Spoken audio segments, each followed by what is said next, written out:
اللہ وبرکاتہ۔ برادران اسلام، دروس سابقہ میں سیرت سرکار دو عالم صلی اللہ علیہ وسلم کے باب میں ہم نے کچھ باتیں عرض کی۔ کچھ ذکر تو تھا جزیرہ عرب کے بارے میں کہ سرکار دو عالم صلی اللہ علیہ وسلم سے پہلے اس جزیرہ عرب کا کیا حال تھا، کیونکہ اللہ نے حضور کی بعثت کے ساتھ اس کا قرآن میں بھی خاص طور پہ ذکر کیا ہے کہ وَإِن كَانُوا مِن قَبْلُ لَفِي ضَلَالٍ مُبِينٍ، کہ حضور پاک صلی اللہ علیہ وسلم کی بعثت سے پہلے یہ لوگ کھلی گمراہی میں پڑے ہوئے تھے۔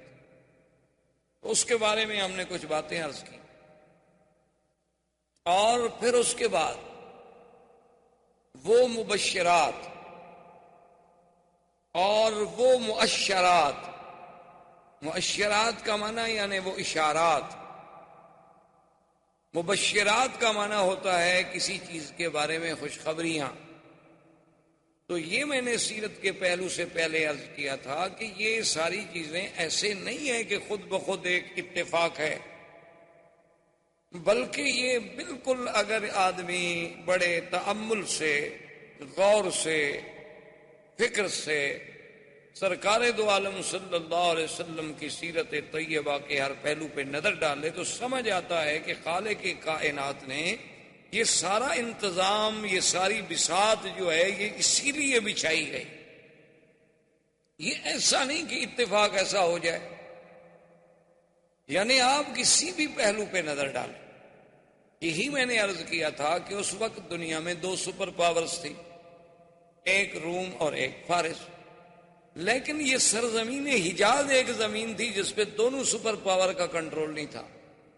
تو اللہ تبارک و تعالیٰ کا اس خطے کو منتخب کرنا حضور کی ولادت کے لیے، تو اس میں آخر کوئی بات تو ایسی تھی کہ دو طاقتیں، ایک اس طرف ہے اور ایک اس طرف ہے، ایک ماورا نہر ترکمنستان کی طرف اور ایک المانیہ سے لے کر حبشہ سے لے کر یہاں تک، یہ دونوں طاقتیں باہر سے گھرے ہوئے ہیں، لیکن یہ درمیانی ٹکڑا کسی کے تسلط پہ نہیں۔ اور اللہ پاک نے اسی جگہ اپنے اس آخری نبی خاتم الانبیاء صلی اللہ علیہ وسلم کو پیدا فرمایا، کیونکہ یہ تو پھر آپ کے اپنے تدبر پہ ہوتا ہے۔ اب دیکھیں نا جی، جیسے آج کل سنا آپ نے اور پڑھا اپنے اخباروں میں بھی، ہندوستان کا، پاکستان کا ایٹمی دھماکے کرنا، یہ ساری چیزیں آپ نے پڑھی ہے۔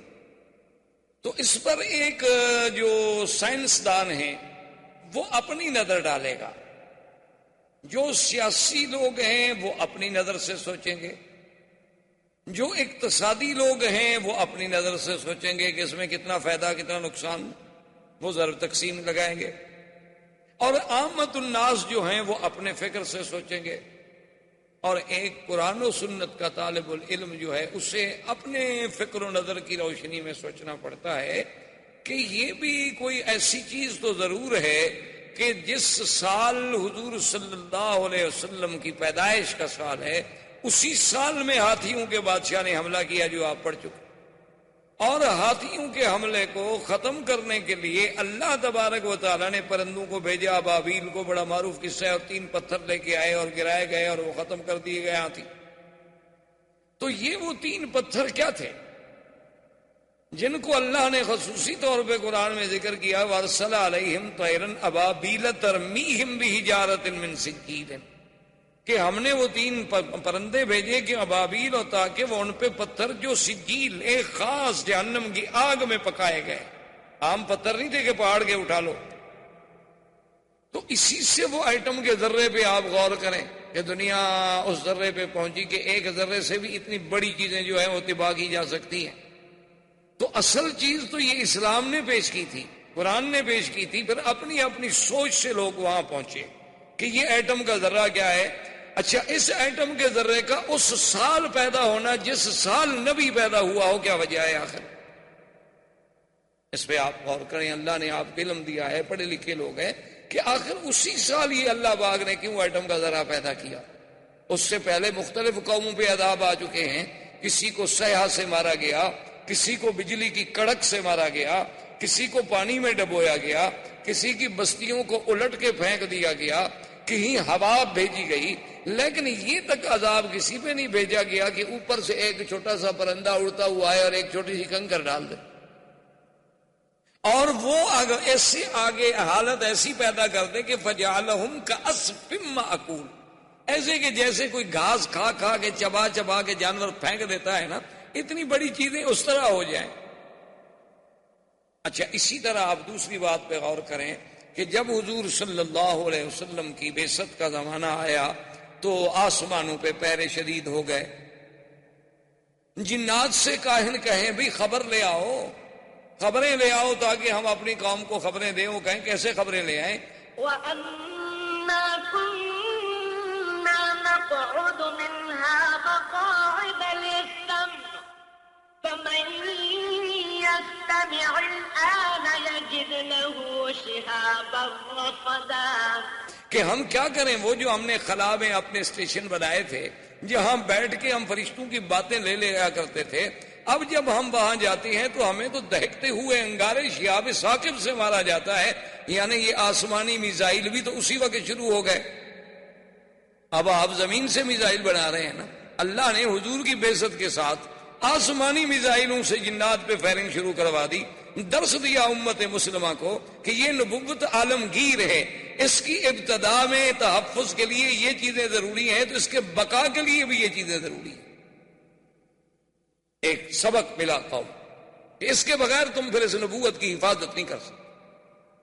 اگر تم نے اس نبوت کی حفاظت کرنا ہے تو پھر تمہیں ایسی ایسی ایجادات کو حاصل کرنا ہوگا۔ اچھا جی، وہ ایجادات آپ کو کیسے ملیں گی؟ آپ کو یہ تو کہا جا سکتا تھا نا کہ بھی علم حاصل کرو، چاہے مکے سے حاصل کرو، علم حاصل کرو مدینے سے حاصل کرو۔ یہ کیوں کہا گیا اطلب العلم ولو بالسین، کہ علم حاصل کرنا ہو چاہے چین جانا پڑے؟ تو اس زمانے میں چین کا نام لینے کی کیا ضرورت کہ اطلب العلم ولو بالسین؟ اچھا، اس کے بعد جب یہ آیت اتری وآخرین منہم لما یلحقوا بہم، کہ ایسی لوگ بھی آئیں گے جو ابھی آپ کے پاس نہیں آئے ہیں، تو صحابہ نے پوچھا حضور وہ کون لوگ ہوں گے؟ تو حضور نے سلمان فارسی پہ ہاتھ رکھا، فرمایا اس کے قبیلے کے لوگ ہوں گے۔ لو کان العلم بالسریا لینالہ رجل من فارس، اگر علم کہکشاں سریا پر بھی ہوگا تو فارس کی کوئی اولاد جو ہے وہاں جا کر بھی علم حاصل کرے گی۔ اچھا، ایک جگہ لفظ ہے لو کان الدین بالسریا لینالہ رجال من فارس، کہ اگر دین وہاں تک ہوگا تو ان فارس میں سے کوئی پیدا ہوگا، معنی یہ ہے کہ عجم سے کوئی پیدا ہوگا۔ فارس عجمی ہے نا عرب کے مقابلے، فارس جو ہے وہ عجم ہے نا عرب کے مقابلے پہ۔ فارس میں سے آپ کوئی ملک لے لیں، آپ کو یعنی ماورا النہر سارا چلے جائیں، وہ سب فارس کہلائے گا۔ تو ایک عرب تھے، فارس تھے، روم تھے، تو فارس عجم میں آئے گا۔ تو معنی یہ ہے کہ عجمی لوگ دین میں بھی اتنی آگے بڑھیں گے کہ جیسے امام ابو حنیفہ رحمۃ اللہ علیہ، اور یہ جدید ٹیکنالوجی میں بھی بڑھیں گے تو وہی عجمی ہوں گے۔ تو یہ بھی تو کوئی سبق تھا نا جو ہمیں سیرت سے ملا، صرف یہ تو نہیں۔ اور اسی کو علامہ اقبال نے کہا تھا کہ فطرت کی مقاصد کی کرتا ہے نگہبانی، یا بندہ صحرائی یا مرد کوہستانی۔ وہ یہ پہلے کہہ گیا تھا کہ فطرت کے مقاصد کی کرتا ہے نگہبانی، یا بندہ صحرائی یا مرد کوہستانی۔ وہ آخر کوئی بات تو تھی، آپ تصور کر سکتے ہیں وہ یہ باتیں کیوں کہہ گیا تھا کہ ایک ہوں مسلم حرم کی پاسبانی کے لیے، نیل کے ساحل سے لے کر تاب خاک کاشگر۔ اس وقت کاشگر کوئی آپ کے پاس تھا یا مسلمان تھے یا آزاد ہو گئے تھے؟ تو آخر یہ کیا وجوہات تھیں؟ تو میرے کہنے کا مقصد یہ ہے کہ آسمانوں پہ پہروں کا بٹھانا، ہاتھیوں کو ایٹم کے ذریعے سے اور خدائی ایٹم کے ذریعے سے ہلاک کرنا، اور اس کے بعد یہ ساری چیزیں جو ہو رہی تھیں یہ ایسے اتفاق نہیں تھے، یہ اس آنے والے نبی صلی اللہ علیہ وسلم سرکار دو عالم حضرت محمد مصطفیٰ اللہ تبارک و تعالیٰ کے اس آخری نبی کے آنے سے پہلے یہ سارے انتظام محض ایسے نہیں، بلکہ ان میں ہر چیز میں اللہ کی ایک حکمت۔ اب دیکھیں کہ حضور صلی اللہ علیہ وسلم کے لیے اللہ نے خاندان کیسا منتخب کیا، باعتبار نسب کے سب سے اعلیٰ، کہ ولد اسماعیل ذریت ابراہیم، ذریت ابراہیم میں، اور پھر دیکھیں ابراہیم علیہ السلام کے دو بیٹے، ایک اسماعیل علیہ السلام اور ایک اسحاق علیہ السلام۔ اسحاق علیہ السلام سے پھر یعقوب علیہ السلام، یعقوب علیہ السلام سے پھر یوسف علیہ السلام، یعنی بنو اسرائیل میں جتنے نبی گزرے ہیں ہزاروں انبیاء سب یعقوب علیہ السلام کی اولاد ہیں، اور یعقوب علیہ السلام اولاد ہیں سیدنا اسحاق علیہ السلام کی، اسحاق علیہ السلام بیٹے ہیں سیدنا ابراہیم علیہ السلام کی، یعنی ایک بیٹے سے تو اللہ نے ہزاروں نبی بھیجے۔ اب جب دوسرے بیٹے کی باری آئی سیدنا اسماعیل کی تو ان میں ایک نبی پیدا کیا محمد الرسول صلی اللہ علیہ وآلہ آلہ واصحابہ وسلم تسلیما کثیرا کثیرا، کہ اس ہزاروں نبیوں سے بھی وہ شان میں سبقت لے گئے۔ یعنی حضرت اسماعیل کے بلد میں تو صرف ایک نبی، حالانکہ وہ بھی تو ابراہیم علیہ السلام کے بیٹے ہیں، اچھا وہ بنائے کعبہ میں باپ کے شریک ہیں، اور وہ اسماعیل علیہ السلام جو ذبیح اللہ بھی ہیں ان کی نسل میں تو صرف ایک نبی رکھا گیا، کیونکہ اللہ تبارک و تعالیٰ کی، جیسے علماء نے لکھا ہے نا، ایک عالم نے بڑی عجیب بات کہی، اس نے کہا کہ اللہ اپنی وحدانیت میں لا شریک ہے تو ہمارا نبی بھی اپنی نبوت میں لا شریک، یعنی جیسے اس کی وحدانیت میں اس کا کوئی شریک نہیں، حضور کی بھی نبوت میں کوئی شریک نہیں، یہاں بھی اللہ نے پسند نہیں فرمایا کہ کوئی اور بھی اس کی اولاد میں نبی ہو، یہاں بھی اللہ نے میرے مدنی کو اکیلا رکھا کہ صرف ایک نبی پیدا ہو جو محمد مصطفیٰ صلی اللہ علیہ وسلم۔ اور پھر اعلیٰ نسب ایسا کہ اللہ تبارک و تعالی نے، حضور خود فرماتے ہیں کہ ان اللہ نظر الی اہل الارض، اللہ نے پوری زمین والوں پہ نظر ڈالی، اور ان میں سے ولد اسماعیل، ولد اسماعیل میں سے کنانا، کنانا میں سے قریش، قریش میں سے بنو ہاشم، اور بنو ہاشم میں سے مجھے چن لیا۔ یعنی اللہ نے نسب دیکھیں کیسے نسب صاف کیا کہ ساری دنیا میں سے ولد اسماعیل کو منتخب کیا، اور پھر بنو کنانا، اس کے بعد ان میں سے پھر قریش کو چنا گیا، قریش میں سے بھی پھر، قریش کے بھی تو بہت بڑا قبیلہ تھا نا، آگے کئی بطن تھے، کئی شاخیں تھیں، کئی ان کی آگے فرو تھیں، ان میں سے اللہ نے بنو ہاشم کو چنا، اور بنو ہاشم کے گھرانے میں سے اللہ نے عبداللہ کو چنا، اور عبداللہ کے گھر میں اللہ نے محمد الرسول اللہ صلی اللہ علیہ وآلہ آلہ وصحبہ وسلم تسلیما کثیرا کثیرا کو چنا۔ یعنی آپ اندازہ فرمائیں یہ سارا ایسے تو نہیں۔ اور پھر یہ دیکھیں کہ جب قریش کا خاندان، یہ لوگ اپنے شرف کے لیے، یعنی اتنے لوگ تھے کہ آج کل تو لوگ پیسوں کے لیے لڑتے ہیں، آج کل تو لوگ پیسوں کے لیے لڑتے ہیں، عورت کے لیے لڑتے ہیں، زر کے لیے لڑتے ہیں، زمین کے لیے لڑتے ہیں، لیکن یہ خاندان جو ہے اس کا کمال دیکھیں، یہ اپنے شرف کے لیے لڑتے تھے کہ یہ ہماری عزت کا مسئلہ ہے۔ ان کی جتنی لڑائیاں آپ دیکھیں گے شرف کی تھی۔ اب دیکھیں کعبۃ اللہ بن گیا، حجر اسود پہ لڑائی ہو گئی تو اس کا مقصد کیا تھا؟ حجر اسود پہ لڑائی ہو گئی، اور لڑائی کا بھی یہ عالم تھا کہ باقاعدہ خون کے پیالے بھر کے ہاتھ ڈبوئے گئے، خون کے پیالے بھر کے رکھے گئے، قریش کے سرداروں نے اس میں ہاتھ ڈالے، ہاتھ ڈال کے پھر ایک دوسرے سے ہاتھ ملائے کہ ہم خون دے دیں گے، اپنا آخری قطرہ تک بہا دیں گے، لیکن حجر اسود ہم رکھیں گے تاکہ قیامت تک یہ شرف ہمیں ملے کہ فلاں قبیلے نے حجر اسود رکھا تھا، فلاں آدمی نے حجر اسود رکھا تھا اللہ کے کعبے میں۔ سب لڑنے مرنے پہ تیار ہو گئے۔ لڑائی کس بات کی تھی؟ شرف، کہ یہ شرف ہمیں ملے۔ اسی طرح آپ دیکھیں کہ بنو قصی ابن، ان میں سے جب بنو عبد الدار آئے، ان کا پھر لڑائی یہ ہو گئی کہ جناب یہ کعبۃ اللہ کا رفادہ، کعبۃ اللہ کا حجابہ، کعبۃ اللہ کا سقایا، یہ زمزم کا پلانا، کعبۃ اللہ کی چابی، کعبۃ اللہ کا انتظام، حاجیوں کی خدمت، یہ شرف ہے، یہ تو ہمیں ملے اور کسی کو ہم نہیں دیتے۔ یعنی اتنے اعلیٰ خاندان کہ جو اپنے شرف کے لیے لڑتے رہے، اپنے شرف کے لیے مرتے رہے کہ صرف ہمارا نام جو ہے، ہمارا شرف جو ہے وہ اونچا رہے۔ یعنی اپنی عزت کا اتنا خیال تھا کہ آپ حیران ہوں گے کہ ابو سفیان جو حضور کے چچا ہیں، وہ اتنے بڑے حضور صلی اللہ علیہ وسلم کے مخالف تھے کہ جنگ بدر بھی اسی سبب سے ہوئی تھی کہ ابو سفیان قافلہ لا رہے تھے، اور پھر احد کی جنگ کا اصل قائد جو ہے وہ ابو سفیان تھا، یعنی حضور سے جنگ لڑنے کے لیے مکے سے مدینہ پہنچا، اتنی عداوت رکھنے والا آدمی۔ لیکن جب حضور کی شادی ام حبیبہ سے ہو گئی رضی اللہ تعالی عنہا، جو ابو سفیان کی بیٹی تھی، وہ مسلمان ہو گئی تھی، اپنے شوہر کے ساتھ حبشہ چلی گئی، وہاں اس کے بعد جب بیوہ ہوئی اور اس کے بعد وہاں سے فارغ ہوئی تو پھر ان کا نکاح حضور سے ہوا جو نجاشی بادشاہ نے کیا. حق المہر بھی نجاشی بادشاہ نے ادا کی. تو جب ام حبیبہ حضور کی بیوی بن گئی اور ابو سفیان کو پتہ چلا تو اس نے کہا بات یہ ہے کہ ھذا فحل لا یجدع انفہ، کہ اب محمد مدنی کی ناک کو نیچے نہیں کیا جا سکتا. اب ان کو اتنا بڑا شرف مل گیا ہے کہ ابو سفیان کی بیٹی اس کے گھر میں ہے، تو جب میری بیٹی کا وہ شوہر ہو اب اس کا ناک نیچے کون کر سکتا؟ اب تو اتنے بڑے سردار کی بیٹی اس کے گھر میں چلی گئی. یعنی اپنے شرف پہ مر مٹنے والی قوم. اور پھر جناب آپ دیکھیں کہ عبد المطلب کے بھی اس بیٹے کے گھر میں حضور پیدا ہوتے ہیں جس کا نام عبداللہ ہو.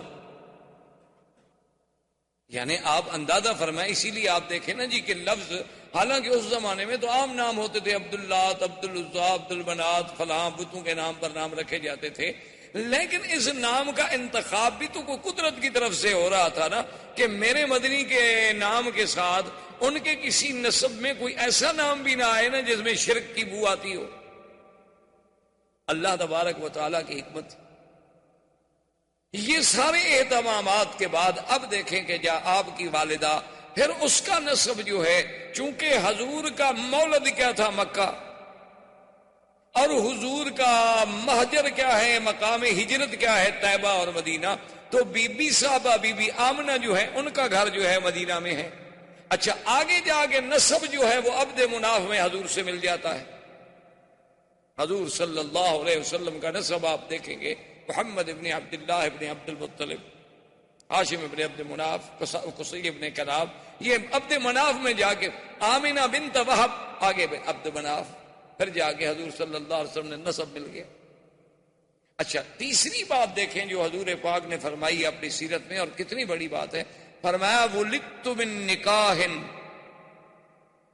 آپ نے فرمایا کہ اللہ تبارک و تعالی نے میرا سلسلہ سیدنا اسماعیل سے لے کر میری اماں آمنہ تک، فرمایا اصلاب طاہرۃ و ارحام طاہرات، اللہ نے مجھے منتقل جو کیا ہے تو حضرت اسماعیل سے لے کر میری والدہ آمنہ تک کسی عورت نے گناہ نہیں کیا. یعنی اللہ نے کیسے محفوظ رکھا اس سلسلے کو کہ جہاں جہاں حضور صلی اللہ علیہ وسلم کا نسب جڑتا گیا، کفر تو آیا لیکن ان عورتوں میں گناہ نہیں آیا. یعنی وہ کافرہ تو ہو سکتی ہیں لیکن ناپاک نہیں تھیں، چونکہ وہ سلسلہ نقل ہوتا چلا آ رہا ہے حضور صلی اللہ علیہ وآلہ وسلم کا، ایک باپ سے دوسرا، پھر تیسرا، پھر چوتھا، حتیٰ کہ بی بی آمنہ تک یہ سلسلہ چلا.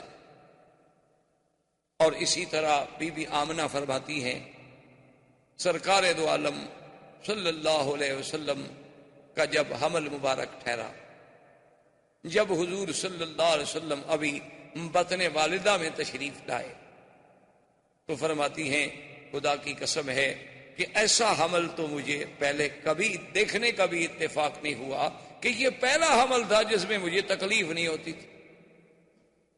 ورنہ حمل ایک ثقل ہے، ایک بوجھ ہے ماں کے لیے، لیکن فرماتی ہیں لما حملت بمحمد صلی اللہ علیہ وسلم، جب میں حضور صلی اللہ علیہ وسلم میرے بطن میں آئے تو اتنے خفیف کہ مجھے کبھی محسوس ہی نہیں ہوا کہ میرے پیٹ میں کوئی بوجھ ہے. اور اس کے بعد بی بی صاحبہ فرماتی ہیں کہ میں نے ایک دن اسی حمل کی حالت میں خواب دیکھا. میں نے خواب دیکھا، اور خواب کیا دیکھتی ہوں کہ میرے بطن مبارک سے ایک نور نکلا ہے اور وہ پوری کائنات پہ چھا گیا ہے، روشنی اس کی جو تھی ساری زمین پہ پھیل گئی ہے. میں سوچتی رہی کہ اس خواب کا کیا تعبیر ہو سکتی ہے. تو اس زمانے میں جو کاہن تھا، وہ لوگ کاہنوں کے پاس ہی جاتے تھے، انہی سے ان کے اعتقادات تھے. اس سے جب میں نے پوچھا تو اس نے کہا ان لابنک ھذا شان، جو تیرے پیٹ میں بچہ ہے نا، معلوم ہوتا ہے یہ کوئی بڑے شان والا بچہ ہے، اس کا دین جو ہے وہ پورے روئے زمین پہ پھیلے گا. تو بی بی کہتی ہیں میں سوچتی تھی کہ کیسے وہ دین ہوگا، کیا دین ہوگا، چونکہ ان کے تصور میں نبوت اور رسالت کا تو کوئی تصور بھی نہیں تھا. اچھا اسی طرح اب آپ حیران ہوں گے کہ بھئی حضور صلی اللہ علیہ وسلم کے ولادت پہلے اچھا بی بی کہتی ہیں کہ میں ایک دفعہ گزر رہی تھی ایک دفعہ میں گزر رہی تھی تو ندا آئی، آواز آئی، اور آواز یہ آئی میرے کانوں میں کہ ابشری ابشری یا آمنہ، اے بی بی آمنہ تمہیں مبارک۔ کہتی ہے میں رک گئی، مجھے آدمی کوئی نظر نہ آئے، مجھے کوئی سمجھ نہ آئے کہ اس مبارک کا کیا مطلب ہو سکتا ہے۔ خیر بات آئی گئی ہو گئی۔ کہتی ہیں کہ پھر کئی دن کے بعد جب میں گزری، علیحدہ ان پہاڑی علاقوں میں سے جا رہی تھی، تو پھر آواز آئی کہ ابشری یا آمنہ، اے بی بی آمنہ تمہیں مبارک ہو، فإنک قد حملت بأحمد، کہ اب تیرے بدن میں جو بچہ پیدا ہونے والا ہے اس کا نام احمد ہو۔ تو کہتی ہے میں حیران ہو گئی کہ کیا بچہ ہے، ابھی نام بھی نہیں، ہمارے تو تصور میں نہیں۔ حضرت حسان ابن ثابت جو شاعر ہیں میرے مدنی پاک رضی اللہ تعالی، بہت بڑے شاعر تھے عرب کے، اور حضور صلی اللہ علیہ وسلم سے انہیں اتنی محبت تھی کہ جب بھی کسی نے حضور کی شان میں کوتاہی کی تو حضرت حسان نے جواب دیا۔ ایک دفعہ کفار قریش نے کچھ بات کی تو حضرت حسان نے کہا کہ یا رسول اللہ مجھے اجازت دیں کہ میں قریش کو جواب دوں۔ آپ نے فرمایا حسان تم قریش کو کیسے جواب دو گے، آخر میں بھی تو قریش میں سے ہوں نا، کیونکہ جب تم قریش کا گلہ کرو گے تو آخر میں بھی تو کرچی ہوں، جب تم قریش کی تنقید کرو گے تو قریش میں تو میں بھی شامل ہوں۔ تو اس نے کہا حضور آپ نے دیکھا ہے کہ کوئی بال اگر کسی آٹے میں پڑ جائے تو عورت اس کو کیسے نکالتی ہے، اس پر کوئی آٹے کا نشان بھی نہیں رہتا۔ خدا کی قسم میں قریش میں سے آپ کو ایسے نکال لوں گا کہ آپ کی ذات پر تو کوئی میل نہیں آنے دوں گا۔ حضور صلی اللہ علیہ وسلم یہ وہ شخص ہے جس کو مسجد الحرام میں خود ممبر دیتے تھے اور فرماتے تھے کہ اس ممبر پہ کھڑے ہو کے جواب دو، اور جب حسان جواب دیتے تو حضور دعا کرتے تھے اللہم ایدہ بروح القدس، کہ یا اللہ جبریل کے ذریعے میرے صحابی کے دماغ میں مضمون ڈال۔ یہ وہ شان والا آدمی ہے۔ وہ کہتے ہیں میری عمر 7 سال تھی، 7 سال تھی اور میں مدینہ منورہ میں اپنے فیملی رشتہ داروں کے پاس تھا، اور 7 سال کا بچہ کوئی ادھر سوچ ہی نہیں، کوئی تصور ہی نہیں۔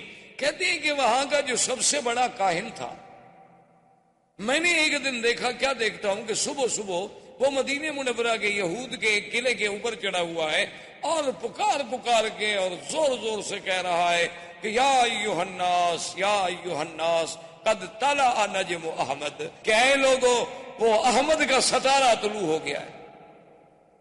وہ ستارہ آ گیا اپنے برج میں۔ لوگوں نے کہا کہ بھی کیا مانا؟ انہوں نے کہا کہ جو اس امت کا نبی پیدا ہونا ہے اس کا نام احمد ہوگا، تو وہ ستارہ جو ہے اب اپنے مدار میں آ گیا ہے۔ مانا یہ تھا کہ حضور صلی اللہ علیہ وسلم کا حمل مبارک ٹھہر چکا ہے۔ تو اب یہود کا سردار اور ان کا کاہن وہاں یہ شور کر رہا۔ عبد المطلب کہتے ہیں کہ میں شام کی طرف نکلا تجارت کے لیے، میرے ساتھ 3 آدمی اور تھے قریش کے۔ تو وہاں ہم جب شام میں آئے تو کچھ یہودی علماء راہب بڑے بڑے جو تھے انہیں پتہ چلا کہ مکے کے کچھ لوگ آئے ہوئے ہیں، تو انہوں نے ہم سے رابطہ کیا، ہم سے ملے۔ جب ہم سے پوچھا کہ آپ لوگ کون ہیں، ہم نے کہا قریش ہیں۔ کہاں سے آئے؟ انہوں نے کہا مکہ سے آئے ہیں۔ کیوں آئے؟ انہوں نے کہا تجارت کے لیے۔ انہوں نے کہا اچھا ایک بات ہم آپ کو بتاتے ہیں کہ ابھی تھوڑی سی مدت باقی رہ گئی ہے کہ سرزمین مکہ میں ایک بچہ پیدا ہوگا اور وہ نبی ہوگا اس امت کا، اور وہ بچہ جو ہے اس کا نام محمد ہوگا صلی اللہ علیہ وسلم۔ وہ نبی ہوگا اس امت کا اور نام محمد ہوگا صلی اللہ علیہ وسلم۔ تو عبد المطلب کہتے ہیں کہ ہم چاروں نے یہ بات دماغ میں رکھ لی۔ اب عبد المطلب کہتے ہیں میرا تو بچہ پیدا ہونے کا رہا، میں تو بوڑھا ہو گیا تھا، میں نے دل میں یہ فیصلہ کر لیا کہ میرے بچوں میں سے جس بچے کے گھر میں بچہ پیدا ہوگا تو میں نام محمد رکھوں گا، پتہ نہیں شاید وہی نبی بن جائے۔ اور ان چاروں نے بھی فیصلہ کر لیا کہ ہمارا اگر کوئی بچہ پیدا ہوگا تو ہم بھی نام محمد رکھیں گے۔ اور خدا کی شان ہے کہ ان سب کے لڑکے پیدا ہوئے تو سب نے نام محمد رکھا، اور عبداللہ کے گھر میں جب حضور پیدا ہوئے تو عبد المطلب نے بھی نام محمد رکھا۔ تو اب نام کے لیے بھی پہلے سے اہتمام کیا جا رہا ہے کہ نام بتانے کے لیے بھی احبار اور رہبان جو ہیں پہلے خوشخبریاں دے رہے ہیں کہ ایک نبی پیدا ہوں گے جن کا نام محمد ہو۔ اچھا پھر نام پہ بھی غور کریں. ایک نام وہ ہے جو آسمانوں میں تھا اور ایک نام وہ ہے جو زمین میں آیا. آسمانوں میں آپ کا نام احمد تھا، اسی لیے سیدنا عیسیٰ علیہ السلام نے قرآن پاک میں جو آتا ہے، آپ نے جو خبر دی تھی وَمُبَشِّرًا بِرَسُولٍ يَأْتِي مِن بَعْدِ اسْمُهُ احمد، فرمایا میں خوشخبری دیتا ہوں کہ میرے بعد جو نبی آئے گا اس کا نام احمد ہو. تو پہلا نام حضور کا احمد ہے، اور جب زمین کا نام ہے تو وہ محمد ہے. اور ان دونوں ناموں پہ غور کریں. احمد کا معنی سب سے زیادہ حمد کرنے والا. احمد کا معنی کیا ہے کہ سب سے زیادہ حمد و ثنا کرنے والا، اور محمد کا معنی کیا ہے جس کی سب سے زیادہ حمد و ثنا کی گئی ہو وہ محمد، اور سب سے زیادہ حمد و ثنا کرنے والا احمد. اچھا پہلے احمد بنے گا تو پھر محمد ہوگا نا. پہلے اللہ کی حمد و ثنا کرے گا پھر مقام محمد و مقام محمودیت نصیب ہوگا. تو اس لیے پہلا نام احمد تھا اور دوسرا نام جو ہے وہ محمد تھا صلی اللہ علیہ وسلم. یہ تو آپ کے اسماء تھے. ویسے اسماء صفاتی تو قرآن میں اللہ نے بڑے ذکر کیے. قرآن میں نام محمد بھی موجود ہے اور احمد بھی موجود ہے. مبشرم برسول یأتی من بعد اسمہ احمد، اور کہیں فرماتے ہیں ما کان محمد ابا احد من رجالکم ولکن رسول اللہ، محمد بھی نام. اور کہیں فرماتے ہیں وما محمد الا رسول، اور کہیں فرمایا محمد الرسول اللہ. اس سب اچھا صفاتی نام بھی موجود ہیں. وما ارسلناک الا رحمتا للعالمین، اور اسی طرح یا ایھا النبی انا ارسلناک شاہدا ومبشرا ونذیرا. اور کہیں فرماتے ہیں لقد جاءکم رسول من انفسکم عزیز علیہ ما عنتم حریص علیکم بالمؤمنین رؤوف الرحیم. اور کہیں فرماتے ہیں وما ارسلناک الا رحمتا للعالمین. تو یہ سارے اسماء جو ہیں قرآن میں بھی موجود ہیں. اچھا اور خدا کی شان دیکھو کہ نام محمد تو قرآن میں ہے لیکن اللہ نے کہیں یا محمد نہیں کہا.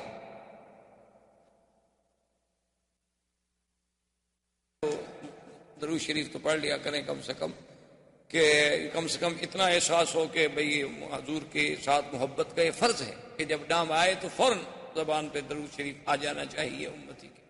تو بہرحال میرے کہنے کا مقصد یہ تھا کہ عظمت سیرت رسول پاک پہ نظر ڈالیں کہ اللہ نے حضور کا نام تو قرآن میں 4 دفعہ لیا لیکن کسی جگہ یہ نہیں کہا کہ یا محمد. جیسے فرمایا یا عیسی ابن مریم اانت قلت للناس، یا عیسی، یا زکریا انا نبشرک بغلام اسمہ یحییٰ، یا زکریا، یا یحییٰ خذ الکتاب بقوہ، یا آدم اسکن انت وزوجک الجنہ. سب کو یا آدم، یا زکریا، یا میرے مدنی کو نہیں فرمایا یا محمد.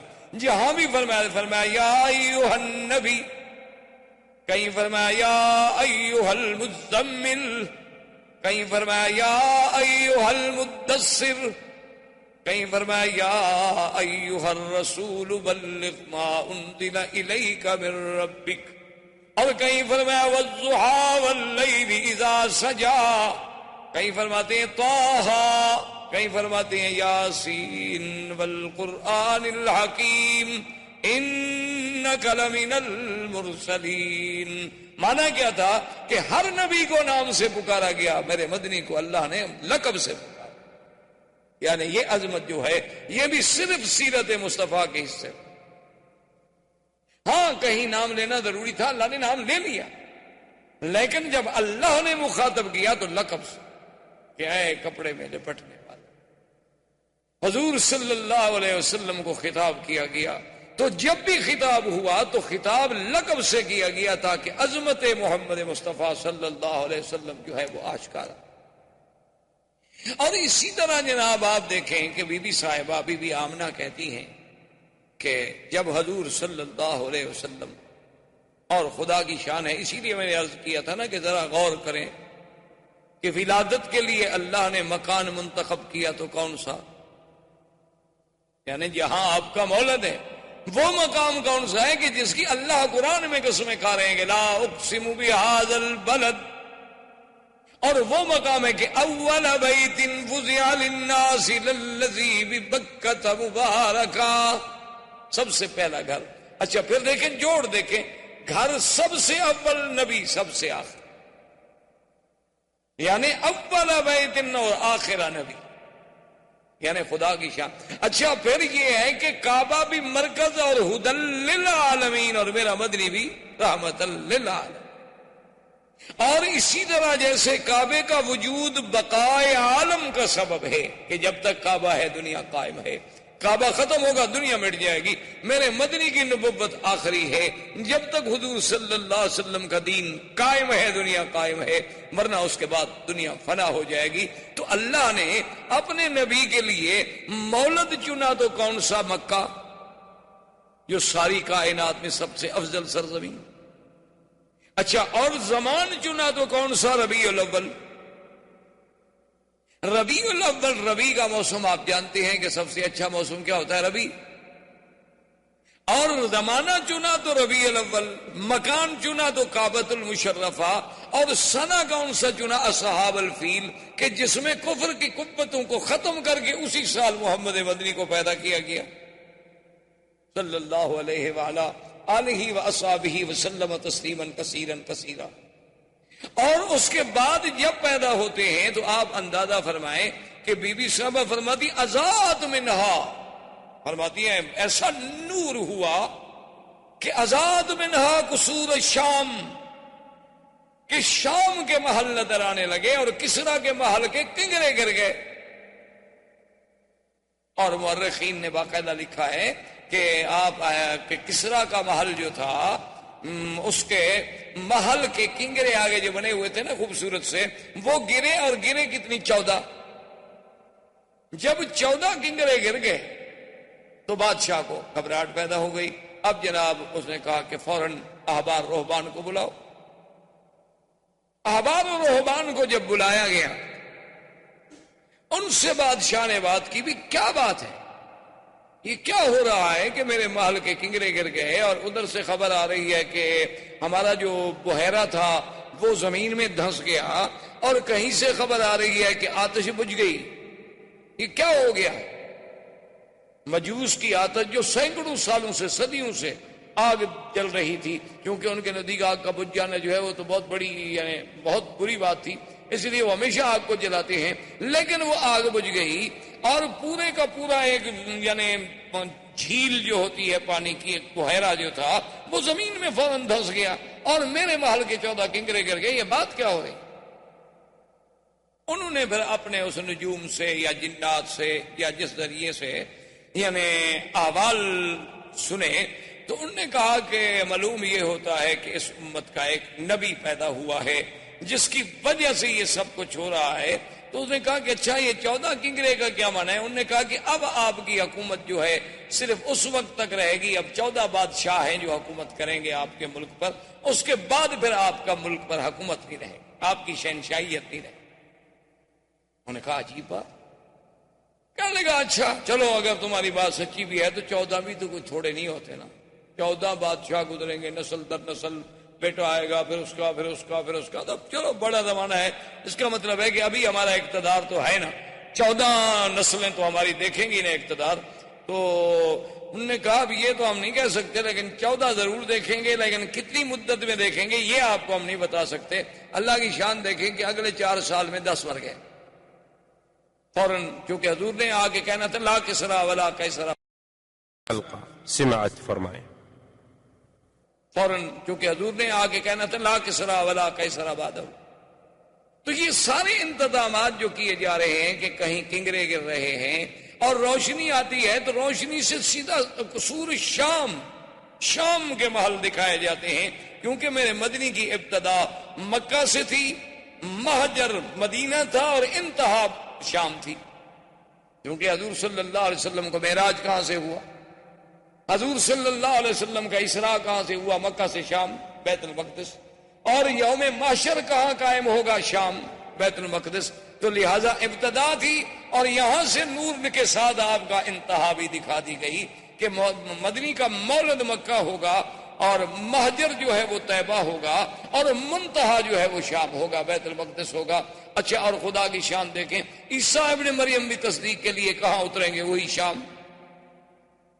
تو اب جناب بی بی آمنہ فرماتی ہیں کہ حضور صلی اللہ علیہ وسلم سرکار دو عالم، رحمت دو جہاں، سرکار مدینہ صلی اللہ علیہ وسلم جب پیدا ہوئے تو فرماتی ہیں یہ تمام دنیا کے بچوں سے ایک علیحدی وجہ پہ پیدا ہوئے کہ باقاعدہ مورخین نے لکھا ہے کہ آپ جب پیدا ہوئے تو آپ کے دونوں ہاتھ زمین پہ تھے اور ایسے محسوس ہوتا تھا کہ سجدہ کر رہے ہیں اپنے اللہ کو، اور اس کے بعد ایسے انگلی اٹھائی اور آسمانوں کی طرف دیکھا. یہ کوئی تصور بھی نہیں کر سکتا تھا کہ ایک پیدا ہونے والا بچہ یوں کرے. بعض علماء نے تو حضور کا کلام بھی نقل کیا ہے کہ جیسے مہد میں عیسیٰ علیہ السلام نے کلام کیا، اسی طریقے سے یعنی گود میں اس ماشتہ کے بیٹے نے کلام کیا، اصحاب اخدود کے واقعے میں باقاعدہ ایک بچے نے کلام کیا، موسیٰ علیہ السلام پہ جب تہمت لگی تو بچے نے کلام کیا، یوسف علیہ السلام پہ جب تہمت لگی تو بچے نے کلام کیا. تو بعض علماء نے نقل کیا ہے کہ حضور نے بھی کلام کیا، اور بعض نے تو اتنا لکھا ہے کہ پہلا کلام ہی یہ تھا اللہ اکبر کبیرہ والحمد للہ کثیرہ وسبحان اللہ بکرۃ واصیلا. اور سیرت پاک کے اس پہلو پہ دیکھیں کہ حضور صلی اللہ علیہ وسلم بھی فرماتی ہیں کہ ولد مختونا ومسرورا، کہ حضور جب پیدا ہوئے تو ختنہ ہو چکا تھا، اور حضور جب پیدا ہوئے تو چہرے پہ مسکراہٹ ہے، مسرور ہے، خوشی ہے.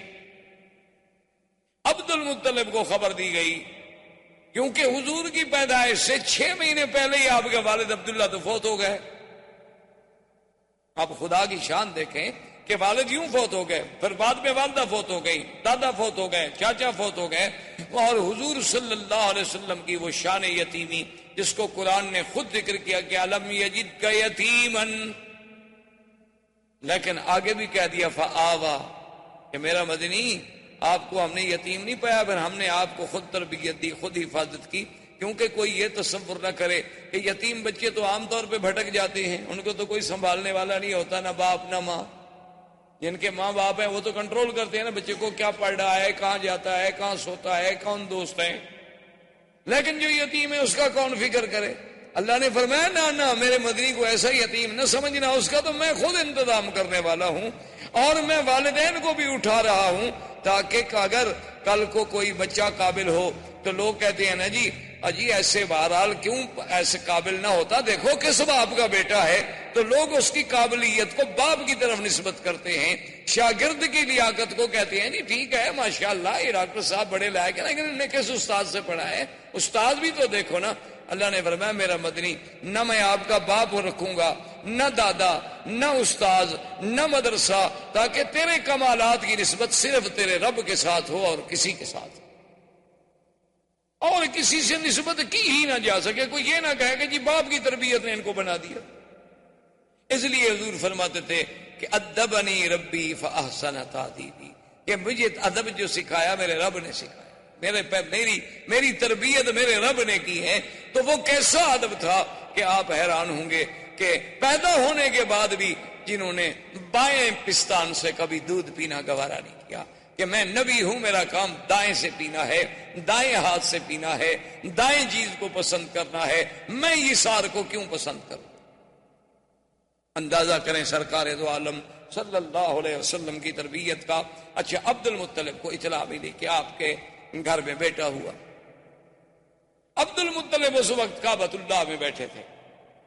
جب ان کو اطلاع ملی کہ آپ کے گھر میں عبداللہ کے گھر میں بیٹا پیدا ہوا ہے اور ولد مختونا ومسرورا، اور یہ پہلا خوش نصیب بیٹا ہے کہ جو مختون ہے، ختنہ بھی ہو چکا ہے، اور جو سرہ ہے وہ بھی خود بخود کٹی ہوئی ہے، اس کو بھی کاٹنے کی ضرورت نہیں پڑی.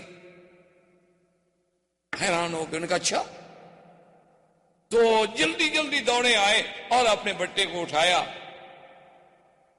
اور پتہ ہے، اور بی بی بھی کہتی ہے اللہ اکبر اب حالانکہ دیکھیں کہ اس وقت نہ توحید ہے نہ دین ہے، لیکن بی بی آمنہ کہتی ہے کہ حضور کے پیدا ہونے کے بعد جو پہلا لفظ میں نے کہا نا حضور کے لیے، جو پہلا کلمہ میرے منہ سے نکلا، اور وہ کیوں نکلا؟ وہ فرماتی ہے کہ میں ابھی حضور میرے پیٹ مبارک میں تھے کہ میں یہ سن چکی تھی آواز کہ جب بچہ پیدا ہو یوں کہنا، اعیذک باللہ الواحد من کل حاسد، کہ میں تمہیں اس اللہ واحد کی پناہ میں دیتی ہوں ہر حسد کرنے والے سے۔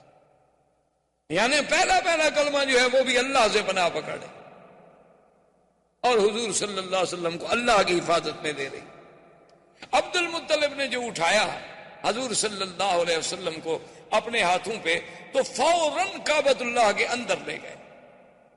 عبد المطلب لے کے آئے اور سب سے پہلے کعبے کے اندر لے گئے، اور کعبے کے اندر جا کے اللہ تبارک و تعالیٰ سے دعا کی کہ مولا میرا بیٹا عبداللہ تو فوت ہو گیا ہے، لیکن اتنے جو تو نے شان والا بچہ مجھے عطا فرمایا ہے تو اس کی حفاظت فرما، اس سے دنیا کے ہر شر سے، دنیا کے ہر حسد سے، دنیا کے ہر عناد سے محفوظ فرما، اور اس کو عظمتیں عطا فرما۔ کعبۃ اللہ کے اندر دعا کر کے واپس آئے، اور آ کے بی بی آمنہ سے کہا کہ خیال رکھنا اس کا چہرہ مجھے بتا رہا ہے کہ ان ابنی ھذا لشان، اس میرے بیٹے میں کوئی بات ضرور ہونی ہے، یہ ہے کوئی شان والا بچہ۔ اور اسمیہ محمدہ، میں آپ کا نام محمد تجویز کرتا ہوں۔ اور سرزمین عرب میں یہ رواج تھا کہ جب بچہ پیدا ہوتا تھا تو وہ خود دودھ نہیں پلاتی تھی مائیں، دودھ پلانے کے لیے انہیں دیہاتوں میں بھیجا جاتا، دور بھیجا جاتا تھا شہروں سے، اور انہیں دور رکھا جاتا تھا۔ اس کی وجہ مورخین نے لکھی ہے کہ اصل ایک وجہ تو یہ تھی کہ شہر کی فضا اور جو اور خوراک اتنی صاف نہیں ہوتی جتنی دیہات کی صاف ہوتی۔ دیہات کی فضا بھی قدرتی بات ہے صاف ہوتی ہے، اور ہوا بھی اور غذا بھی۔ اب بھی دیکھ لیں آپ، شہر میں آپ کو وہ نعمت میسر نہیں آ سکتی، جب آپ اپنے علاقوں میں، اپنے وطن میں، دیہات میں جاتے ہوں گے تو عجیب سی بات ہوتی۔ یعنی آپ، مجھے ایک دفعہ میں سفر کر رہا تھا تو ہمارا علاقے کے ساتھ ہی، جسے آپ کہتے ہیں نا سہارا، یا آپ کے ہندوستان میں بھی راجستھان کا جیسے علاقہ ہے، وہ بھی اسی طرح ہمارے ساتھ بھی پاکستان میں راجستھان کے سہارا کا علاقہ ہے، اور وہ ہمارے ڈسٹرکٹ سے قریب ہے۔ تو وہاں کچھ دوستوں نے، انہوں نے کہا کہ حضرت آپ آتے ہیں اور جلسہ، سفر، تقریر، درس، صبح درس، مغرب کو درس، عشاء کو درس، رات کو جلسہ، پھر سفر، تو کم از کم آپ ایک دن 2 دن دیں تاکہ ہم آپ کو یہاں کو ہرن ورن کا شکار کھلائیں، یہ کریں وہ۔ خیر میں نے کہا 2 دن والی بات تو ہو نہیں سکتی، ایسا کریں گے چلو کبھی آپ کے ساتھ شکار کیا ہم نے کھیلنے ہیں، تو رات کو آ جائیں گے۔ تو وہاں جب میں گیا تو میں کہنے کا مقصد یہ تھا کہ مجھے اتنی جناب گلے میں تکلیف، نزلہ، زکام، تھکان، اتنی بدن ٹوٹ رہا ہے۔ اب وہاں جا کے یاد آیا کہ بھئی وہ اتفاق سے وہ دوائیوں کا بیگ بھی میں نے ساتھ نہیں رکھا، کیا کھاؤں کیا نہ کروں۔ اب صحرا ہے، روئی کا علاقہ ہے، ٹیلوں پہ بیٹھے ہوئے، نہ گھر ہے نہ کچھ ہے۔ تو ان سے میں نے کہا کہ بھئی کیا؟ انہوں نے کہا جی ابھی آپ کا علاج کرتے ہیں۔ وہ جناب گھی لے آئے خالص، اور اس کے انہوں نے کہا کہ جی یہ 2-3 فنجان بھر کے پی جائے۔ انہوں نے کہا میں نے زندگی میں 1 تولہ گھی نہیں پیا، پیدا ہونے کے بعد پتہ نہیں ماں شاہ نے کھلا دیا ہو مکھن وکھن تو وہ تو یاد نہیں، اس کے بعد تو مجھے یاد نہیں آتا۔ انہوں نے کہا حضرت آپ پیے؟ انہوں نے کہا اللہ کے بندے گھی پینے سے میرا نزلہ ٹھیک ہو جائے، میں تو اور مر جاؤں گا۔ انہوں نے کہا جی آپ پیئے تو صحیح۔ خیر بہرحال زبردستی مجھے انہوں نے پلا دیا۔ آپ یقین فرمائیں کہ میں نے زندگی میں اتنا اچھا گھی اور اتنا اچھا اس کے ذائقہ، خوشبو، اور جناب انہوں نے کہا جی اب آپ تھوڑ جائیں، کہاں تھکان گئی، کہاں ہمارا نزلہ گیا، کہاں گلے کی خشکی، کہاں وہ خراش، وہ ٹھیک ٹھاک۔ انہوں نے کہا جی ہمارے یہاں تو یہی علاج ہوتا ہے۔ میں کہا یار یہ عجیب علاج ہے یار۔ تو مقصد کہنے کا یہ تھا کہ وہ جب اتنی صاف ہوتی ہے، خوراک اتنی صاف ہوتی ہے، وہ گھی اتنی اصلی ہوتے ہیں کہ اس میں ملاوٹ کا تصور نہیں ہوتا، تو عرب اپنے بچوں کو بیر۔ اور دوسری وجہ یہ تھی کہ شہر کی زبان صاف نہیں رہتی، جیسے غذا صاف نہیں رہتی اسی طرح زبان صاف نہیں رہتی۔ کوئی حاجی آیا، کوئی کہاں سے آیا، کوئی کہاں سے آیا، کوئی کہاں سے آیا، ایک لفظ، آدھا لفظ، ایک جملہ چھوڑ گیا۔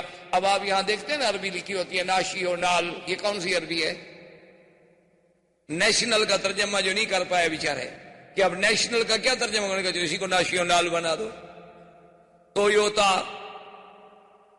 بوتو، جو مرضی آئے اپنا بنا لیں۔ کہاں سے؟ اچھا اب جناب وہ جو بناتے ہیں نا جی وہ صبح انڈے کو ایسے مار مار کے چھوٹے، اس کا نام ہے شکشوکا. کہاں سے آ گیا جی شکشوکا؟ کو عربی کا لفظ ہے دنیا میں شکشوکا. پیزا کون سی عربی ہے جی پیزا؟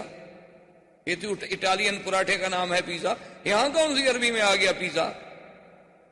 یہ اس لیے کہ زبان بگڑتی ہے. جب باہر کو لوگ آتے ہیں تو اپنی کچھ برائیاں تو ہمیں دے جاتے ہیں، اچھائیاں مکے والوں کی لے جاتے ہیں اور برائیاں وہ یہاں چھوڑ جاتے ہیں.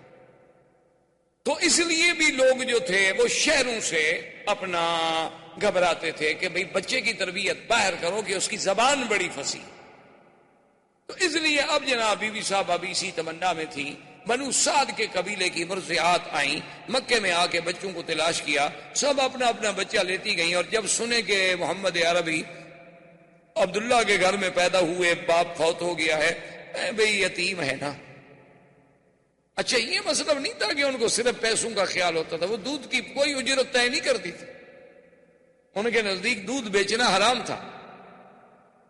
اچھا یہ ہمارے دیہاتوں میں بھی رواج رہا ہے، ہمارے قبائل میں، کہ دودھ بیچنے کو بڑا حرام سمجھا جاتا ہے. دودھ ہے یار ٹھیک ہے، اللہ کی نعمت، اس کو کیا بیچنا ہے.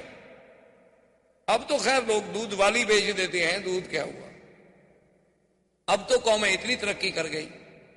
اچھا خیر جناب وہ یہ ہوا کہ وہ یہ سوچتے تھے کہ بعد میں اکرامیہ جو ہے وہ تو ہمیں ملنا ہے نا. طے نہیں کرتے کہ ہمیں دودھ پلانے کے اتنا پیسے دو، لیکن صاف بات ہے کہ بڑا گھر ہوگا تو اکرام، لباس، کپڑے، یہ وہ ملے گا. اور ایک یتیم بچے کے گھر سے بھی ہمیں کیا ملے گا؟ ماں غریب ہے، باپ مر گیا ہے، دادے کی کفالت میں ہے. اور اس زمانے میں عبد المطلب کا گھرانہ سب سے زیادہ غریب تھا. غربت کی وجہ کیا تھی کہ جو کچھ ہوتا تھا وہ تو حاجیوں پہ لٹا دیتے تھے. جو کچھ ہوتا تھا وہ حاجیوں پہ لٹایا جاتا تھا کہ ان کو پانی پلاؤ، شربت پلاؤ، ان کو جناب کھانا کھلاؤ، ان کے رہنے کا انتظام کرو. اب اتنے حاجیوں کا انتظام کرنا ہے ایک سردار کو، تو اس کے گھر میں بچ کیا جاتا ہے. تو بہرحال جب وہ مایوس ہو گئیں تو بیٹھے بیٹھے حلیمہ نے جو حضور صلی اللہ علیہ وسلم کی مرضعہ ہیں، دایا ہیں، اپنے شوہر سے کہا، ان کے شوہر کا نام حارث تھا، اپنے شوہر سے کہا کہ مجھے کوئی بچہ نہیں ملا اور میں یہ بھی نہیں چاہتی کہ سب لوگ تو بچے لے جائیں اور میں بغیر بچے کے جاؤں، تو اب ایسا کیوں نہ کریں کہ ہم اس یتیم بچے کو لے لیں. اس نے کہا کہ ٹھیک اچھی بات ہے، جب اور کوئی نہیں ملا تو چلو خالی رہنے سے تو بہتر ہے کہ کوئی بچہ تو ہم لے جائیں. بی بی حلیمہ آئی، آگے دیکھا تو عبد المطلب بیٹھے ہیں. انہوں نے پوچھا کون ہو؟ نے کہا میں مرضعہ ہوں، میں سنا ہے کہ بچہ ہے، یتیم ہے اور وہ میں لینا چاہتی ہوں. انہوں نے کہا دیکھ لو کہ وہ یتیم ہے، ان کے والد فوت ہو گئے اور تمہیں پتا ہے کہ ہم سرداری کی وجہ سے اور خدمت حجاج کی وجہ سے اتنے تنگ دست ہیں، شاید تمہاری خدمت نہ کر سکیں، لیکن ایک بات میں تمہیں بتاؤں، ایسا بچہ تمہیں کبھی نہیں ملے گا. اور اس کے بعد انہوں نے پوچھا ما اسمک، تیرا نام کیا ہے؟ تو بی بی کہتی ہے میں نے کہا حلیمہ.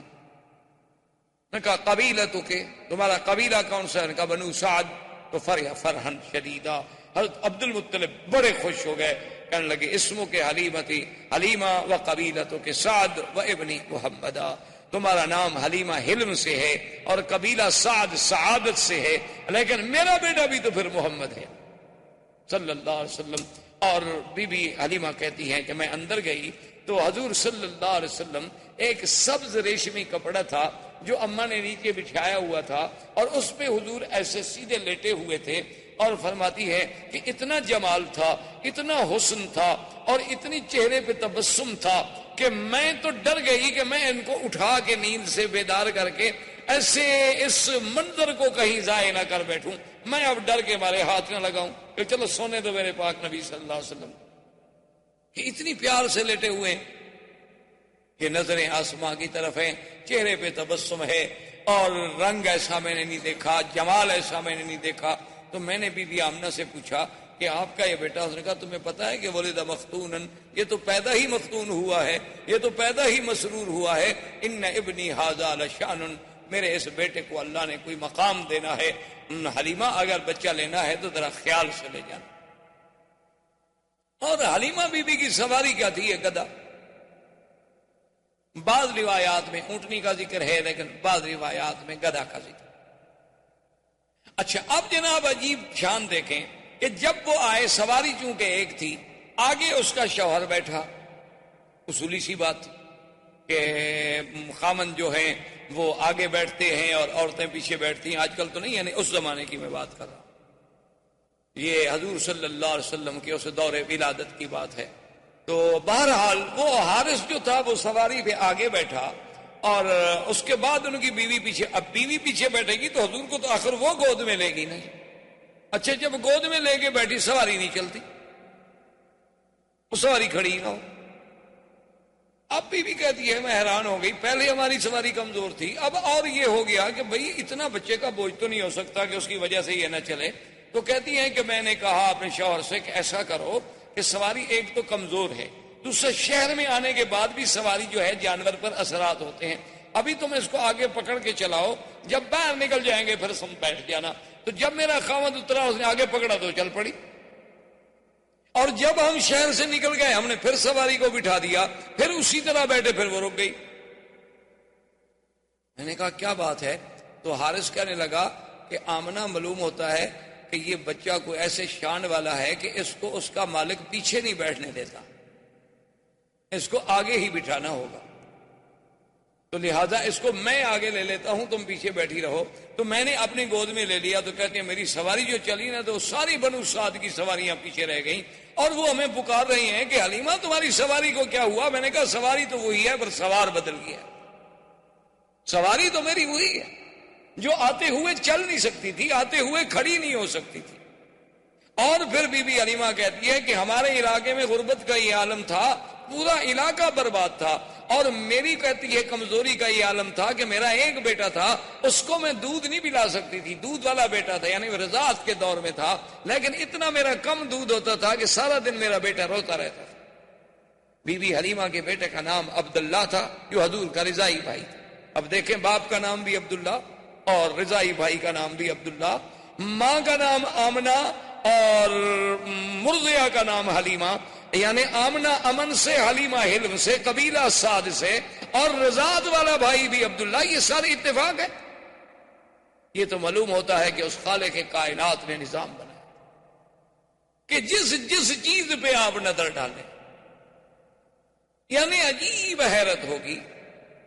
اچھا دیکھیں نا، اگر آپ لفظ دیکھیں اللہ تو کس دوسرے لفظ پہ شد ہے، پہلے لفظ پہ تو شد نہیں ہے نا۔ اور حضور کے نام پہ بھی دیکھیں محمد، وہاں بھی شد دوسرے نام پہ آتی ہے، پہلے نام پہ نہیں آئی، آخر پہ بھی نہیں آئی۔ یعنی یہ سارے اتفاقات ہیں۔ یہ بخت و اتفاق ہے کہ ہاں جی اتفاق ہے، ایسا ہو گیا ہوگا، یہ کیا بات ہے؟ یہ سارے زمین و آسمان کی سٹیجیں جو سجائی جا رہی ہیں، یہ سارے اتفاق نہیں، بلکہ معلوم یہ ہوتا ہے کہ یہ کارخانہ ہستی اللہ تبارک و تعالی نے شاید اسی آنے والی ذات کے لیے پیدا کیا کہ اب جناب بھائی کا نام کیا ہے؟ عبداللہ، اور آپ کی دو بہنیں بھی ہیں رضائی، ایک کا نام تھا شیمہ اور ایک کا نام تھا انیسا یا انیسا۔ تو بی بی حلیمہ کہتی ہیں کہ میرا اتنا دودھ بھی نہیں ہوتا تھا کہ میرا بچہ پی لے، وہ بیچارہ روتا رہتا تھا، نیند نہیں آتی تھی بھوک کے مارے، کہ اور تو کوئی غذا کوئی نہیں تھی۔ لیکن کہتی ہے جب میں حضور کو لے کے آئی تو کہتی ہے پہلا دن تھا کہ میرے سینے کے دونوں حصے جو ہیں دودھ سے بھر گئے، اور حضور پاک نے بھی پیٹ بھر کے دودھ پیا اور میرے بیٹے نے بھی پیٹ بھر کے دودھ پیا، اور دونوں آرام کرتے رہے کہ اللہ نے میرے بدن میں بھی انقلاب، میرے گھر میں بھی انقلاب، اور میری بکریاں شام کو چرنے گئی، واپس آئیں تو ان کے نت بھرے ہوئے ہیں دودھ سے۔ ایک ہماری بالکل مریل قسم کی اونٹنی تھی جو اٹھ کے نہیں کھڑی ہو سکتی تھی، تو میرا شوہر دوڑا ہوا آیا، اس نے کہا حلیمہ دیکھا وہ اونٹنی کھڑی ہے اور دودھ اترا ہوا ہے، برتن لاؤ میں دودھ لے کے آؤں، چونکہ اونٹنی کا دودھ عرب کو بڑا محبوب تھا۔ تو اللہ تبارک و تعالیٰ نے حضور پاک صلی اللہ علیہ وسلم کی بی بی حلیمہ کے گھر جانے سے وہ ظاہری برکتیں، وہ باطنی برکتیں، وہ معنوی برکتیں، وہ حصی برکتیں، وہ وجودی برکتیں ایسے اظہار ہوئے کہ دنیا دنگ رہ گئی۔ اور پھر بی بی کہتی ہے کہ حضور کے اپنے بدن میں جو بڑھنے کا انداز تھا، یعنی عجیب حیرت کی بات تھی کہ جو بچہ 1 مہینے میں بڑھتا ہے اتنا حضور 1 دن میں بڑھ جاتے تھے۔ یعنی بی بی صاحبہ فرماتی ہیں جب حضور کی عمر 2 سال کی ہوئی ہے تو آپ 6 سال کے نظر آتے تھے، اور حضور صلی اللہ علیہ وسلم نے 4 مہینے کی عمر میں بولنا شروع فرما دیا۔ اور اتنے فصیح لفظ کہ اب دیکھیں نا، حضرت ابو بکر صدیق خود قریشی ہے، خود اہل مکہ ہے. کبھی کبھی انہوں نے ایک دفعہ حضور صلی اللہ علیہ وسلم سے کہا کہ یا رسول اللہ صلی اللہ علیہ وسلم، مجھے بڑی حیرت ہوتی ہے کہ کبھی آپ ایسا لفظ بولتے ہیں کہ ہم عرب ہیں، کرشی ہیں، لیکن ہمیں بھی سمجھ نہیں آتا اس کا ترجمہ. تو حضور نے فرمایا کہ ابو بکر ایسا کیوں نہ ہو، ایسا کیوں نہ ہو. ولدت فی قریش وربیت فی بنو سعد، اللہ نے مجھے قریش میں پیدا کیا اور بنو سعد جیسے قبیلے میں نے وہاں تربیت پائی، میں نے وہاں دودھ کا زمانہ گزارا. اگر میری زبان فصیح نہیں ہوگی تو پھر کس کی زبان فصیح؟ تو اللہ تبارک و تعالی آپ کو بھی اور مجھے بھی حضور کی سیرت پر عمل کرنے کی توفیق عطا فرمائے. زندگی باقی تو بات باقی.